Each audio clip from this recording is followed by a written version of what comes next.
Krish, Messi, Neymar. Men yana qaytaraman. Bu futbolchilar futbol uchun nimalar qilayotganini tasavvur qilish qiyin. Bu futbolchilar umuman boshqa olam futbolchilari. Umuman boshqa olam. Misol uchun men juda ko'p marta Messiga qarshi o'ynaganman.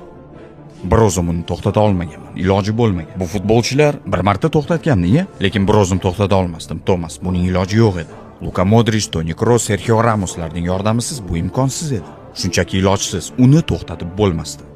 Va ular shu darajadagi futbolchilarki, ularning nomlari aniq futbol tarixida qoladi.